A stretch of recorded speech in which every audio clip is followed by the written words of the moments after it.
Vamos falar então de ingressos para a grande final do Gauchão, né, na Arena do Grêmio, e falar também, começar o vídeo falando de Diego Souza, ataque do Grêmio e todo esse assunto aí, todo esse papo que andou repercutindo nos últimos dias, nas últimas horas. Diego Souza sentiu, né, alguma coisa na coxa. Primeiro se falou que praticamente certo que ele desfalcaria o Grêmio na final contra o Ipiranga. Agora já se fala que na verdade foi só um pequeno nódulo, tipo um nó na musculatura, e que se ele ficar em repouso há uma boa chance de talvez participar do jogo.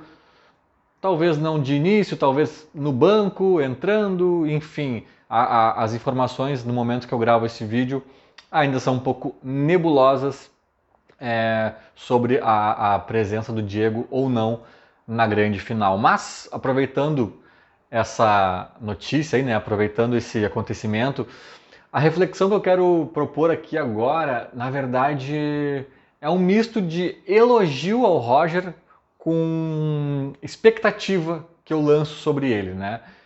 Por quê? Porque tem uma coisa que me incomoda no Grêmio há bastante tempo, que eu juro que não é uma corneta ao co-irmão, não é uma corneta ao Inter, mas eu devo ter usado já esse exemplo em outras oportunidades. Eu chamo do paradigma de Autuori. Não sei se eu chamo disso, talvez eu nunca tenha usado esse termo aí, mas estou chamando agora, batizando agora de o paradigma de Autuori. Tinha uma coisa que o Paulo Autuori falava que me irritava profundamente quando ele treinava o Grêmio, e de certa forma eu acho que a gente vive ainda um pouco isso ao longo dos últimos anos aí, que ele falava, vocês vão lembrar, com aquele blusãozinho amarrado sobre o ombro, aquele, como é que se diz, pullover, sei lá como é que é o nome daquele blusãozinho, é blusão mesmo, o blusãozinho dele amarrado no ombro, e ele falava, eu tenho meus conceitos, ele tinha os conceitos, né, que ele sempre era questionado sobre algumas decisões, algumas escalações, algumas sei lá o que, e ele falava dos conceitos que ele tinha. Cara, só um pouquinho aqui que tá rolando uma loucurinha aqui. Deu, pronto. Isso me irritava de uma forma profunda, porque eu não sou um grande entendedor de futebol, né, de táticas, de quadrantes, de movimentações, e o Autuori né, muito mais do que eu. Mas tem uma coisa tão básica que eu enxergo e ele não enxerga, que me revolta, ou me revoltava, né, quando ele treinava o Grêmio, que é tipo assim, cara, pelo menos, né, talvez eu esteja sendo pretensioso de dizer que eu entendo e ele não, mas pelo menos na minha visão, a coisa é um pouco óbvia. Posso estar sendo ignorante aqui, equivocado, mas acompanhe comigo se não faz sentido. Eu falo há tempos disso, desde o Autuori no mínimo, que o treinador, ele tem que... Isso não é só no futebol, é na vida, tá? Mas o treinador tem que chegar num clube e ver o material humano que ele tem para trabalhar. Ele tem que ver o time que ele tem nas mãos. É claro que ele pode ter conceitos preferenciais, esquemas táticos, movimentações da sua preferência. Só que, cara, é o seguinte, né? Se tu tiver um time com Cristiano Ronaldo, Messi, Neymar, não sei o que, todos esses caras no seu auge e não sei o que. Ah, não, mas o Mbappé é da mesma posição do Cristiano Ronaldo, não sei o que. Tô viajando aqui, tá? Mas não interessa, cara. Os dois vão ter que jogar. Os três, os quatro, os cinco. Se forem cinco caras fora de série, né? Então aí tu vai achar um jeito de fazer o time jogar com esses caras. E obviamente que eu dei um exemplo agora, hipotético, de excesso de qualidade. Mas geralmente o problema dos clubes brasileiros é a falta de qualidade. Né? Então, é que nem o Inter, eu vi os debates de colorados aí que o Inter insistia em jogar com extremas, né, nas duas pontas ali, sendo que o time não tinha nenhum extrema, né, de característica. Aí ficava improvisando, aí ficava se amarrando e tal. Cara, se tu não tem, ou tu compra, né, primeiramente, mas se tu não consegue, não acha, não tem dinheiro, tem que arranjar um jeito de jogar sem esse cara. É muito simples. É muito simples. E aqui vai um elogio ao Roger, porque eu acho que de certa forma ele foi um dos primeiros. Eu vou deixar um asterisco aqui porque o Filipão não revolucionou nenhuma, ele não mudou drasticamente nada na passagem dele pelo Grêmio, mas ele foi um dos poucos também que reconheceu a fragilidade do time e jogou de uma forma um pouco mais reativa, mais defensiva.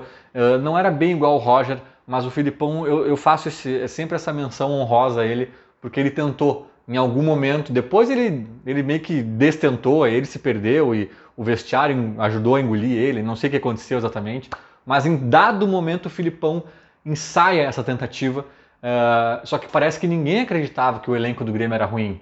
Jogadores, direção, acho que ele não teve respaldo de nenhum lado, né?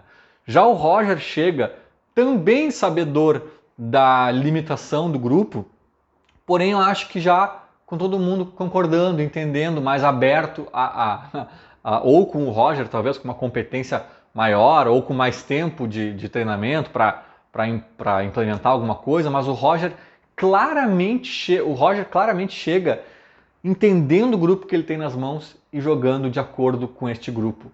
Não é esse modo como o Grêmio vem jogando e até superou o Inter e tal, não é o modo dos sonhos do Roger, eu tenho certeza absoluta disso. Um tipo de jogo mais reativo, mais no contra-ataque, mais dá a posse de bola para o adversário. Isso aí claramente o Grêmio está fazendo como estratégia do Roger. Mas assim, para mim ele está fazendo isso por dois motivos. Talvez um mais que o outro, talvez o primeiro mais que o outro. O primeiro motivo é a ruindade do time do Grêmio, a fragilidade, a limitação até mesmo numérica deste elenco, mas fragilidade na qualidade mesmo. E o segundo, talvez tenha esse segundo, também é a falta de tempo do Roger conseguir implementar algo mais complexo, mais organizado, mais propositivo. Talvez tenha isso também, que ao longo da temporada o Roger consiga, mesmo com o elenco ainda limitado, ensaiar outras alternativas, vamos ver. Mas isso é mérito do Roger, isso é mérito, ele não chegou aqui abraçadinho com os conceitos dele, que são os conceitos do Guardiola, os conceitos de não sei quem. Não, cara, não. Deixa o Guardiola lá, com todos os seus méritos, mas assim, tu tem o Janderson para executar esse conceito, então não vai dar certo, acabou, próximo, sabe?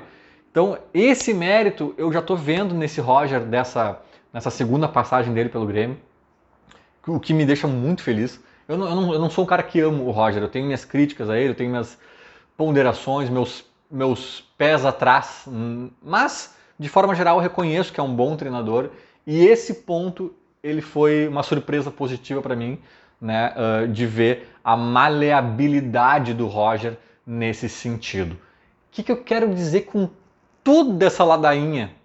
Que, cara, se o Diego Souza não puder jogar, e não estou falando do jogo contra o Ipiranga de Erechim, tá? O jogo contra o Ipiranga de Erechim é o que der, como der e vamos que vamos. Mas com mais tempo de treinamento e já projetando uma Série B, se o Diego Souza não puder jogar, e ele não vai conseguir jogar em muitos jogos, por lesão, por desgaste, pela idade, pelo peso, por tudo isso que a gente já está cansado de saber, não joguem com centroavante. Simples assim.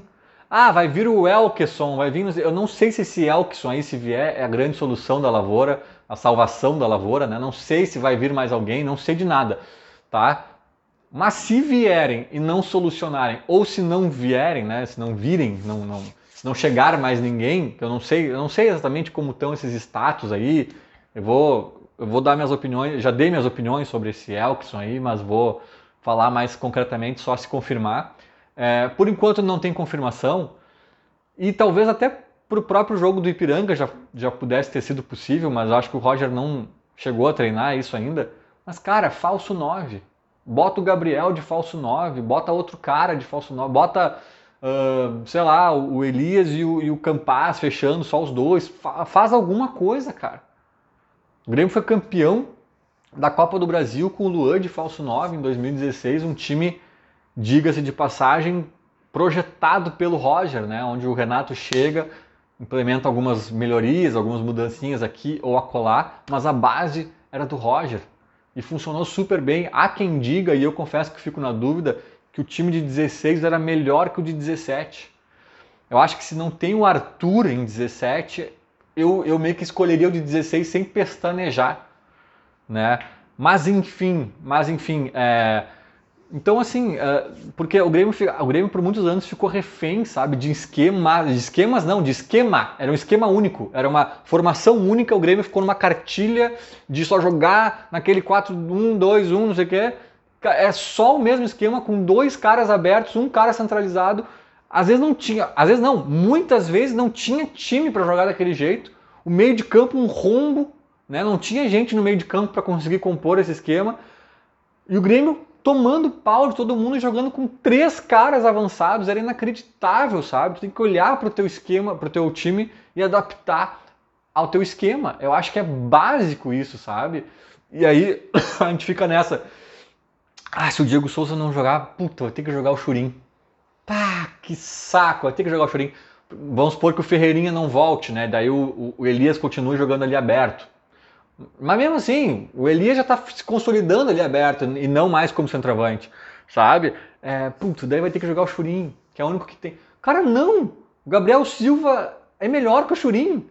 Não tem que jogar o Churin, sabe? Claro, só que, claro, isso exige treinamento, exige tempo do Roger conseguir implementar. Por isso eu não exijo isso dele já contra o Ipiranga, mas é uma análise que eu já faço a médio prazo, né? Vamos acompanhar. Já me estendi demais, eu queria falar dos ingressos, mas eu não vou falar aqui não é noticiário, né? Ah, os ingressos estão à venda, tal. Isso aí todo mundo sabe, todo mundo se informa. O meu ponto aqui é sobre os preços dos ingressos, né? Que é uma tecla que eu sempre bato também. E eu vi o São Paulo Futebol Clube anunciando os preços para a grande final contra o Corinthians. É um clássico, não é contra o Ipiranga, não é contra o Mirassol, né? Lá em São Paulo. É um clássico e os ingressos mais populares na arquibancada lá específica dobraram de preço. Gente, a inflação pegou, a inflação chegou no São Paulo. A matéria que eu li dizia que teve que aumentar por não sei o que, não sei que motivo, babá. Dobraram o valor. Então de 15 reais foi para 30. 30. Tem ingresso para ver Corinthians e São Paulo e Corinthians a 30 reais. Que a meia para estudantes, etc., é 15. É 15. E isso é o torcedor normal. É aberto ao público em geral. Tem sócios lá também. Tem modalidades de sócios que devem ter descontos e assim assado. 30 pilinha que pode virar 15 ou talvez menos, dependendo da modalidade de sócio. Eu ouvi dizer que vai ter uma galera entrando a 10 reais nesse jogo. Não sei bem qual é a modalidade, qual é a conjectura ali, mas milhares de pessoas comprando ingresso a 10 reais para esse jogo. Cara, é um tapa, né, na nossa cara. O mais barato aqui parece que é 70, vai de 70 a... enfim. E aí eu tava lendo essa matéria do São Paulo e tem uma modalidade lá de ingressos que é 600 reais, uma coisa assim, que é tipo um camarote com a presença de ídolos são paulinos. Vão estar lá ex-jogadores do São Paulo, ídolos, né? Que vão estar ali, talvez tenha uns quitutes, não sei bem como é que funciona lá, mas é um camarote VIP com presenças VIPs. Né? 600 reais, uma fortuna para ver um jogo e tal. Ótimo, cara, excelente. Às vezes quando eu falo disso, né, de popularizar o ingresso e ser acessível a todos, etc., às vezes parece que eu quero fazer um estádio inteiro a 10 reais. Não, cara. Eu quero que tenha setores extremamente populares, como na Alemanha tem lei obrigando, né, que isso seja feito. Mas eu também quero que tenha ingresso a 1.500. Um camarote com pipoca, doce, com potinho de ouro. Faz o que tu quiser, cara. Tem que ser democrático. Democrático não é fazer apenas popular. Democrático é pegar todo mundo. Pode ter o cara do VIP que quer sentar num estofadinho bonito, pode ter o cara que vai ter lá o Jardel, não sei mais quem, na presença, as VIPs, pode ter. Mas o problema é que só tem isso. Quando tu parte de 70 para cima, tu parte da classe média para cima. Tu elimina uma galera de baixo.